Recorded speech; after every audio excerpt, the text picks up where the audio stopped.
to my channel. So today I'm gonna show you how I made my vanity. A lot of people were telling me like where I got my vanity mirror, so that's why I wanted to make the video to explain to you guys. I'm gonna try to explain it best as I can. I tried recording this on my camera, but my camera died, so I'm recording it on my phone. If you want to know how I made my vanity mirror, please keep on watching. I got my 4 vanity light strips from Amazon. I'm gonna link everything down in the description.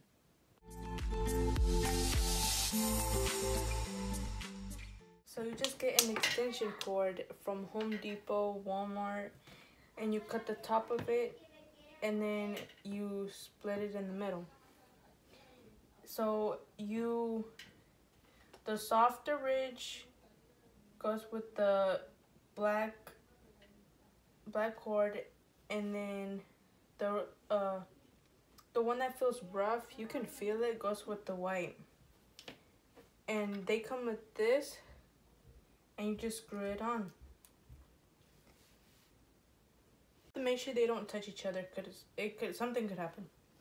And then you just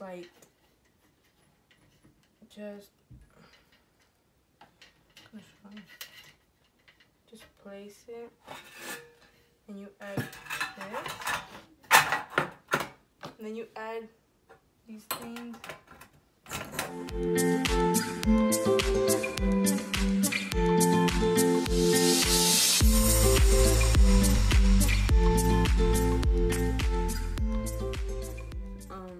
Please excuse the mess in the background, but the whole mirror, I got the mirror at Home Depot. I think it was like around $17–20. It wasn't much, but you can get it bigger, but I just wanted mine small. And it comes with these things. You screw on the wall and you just add the mirror. But yeah, and this table, I got it from, it's already messed up, but I got the table from Amazon. I'll try to link everything down below. Please make sure to subscribe and hit that like button.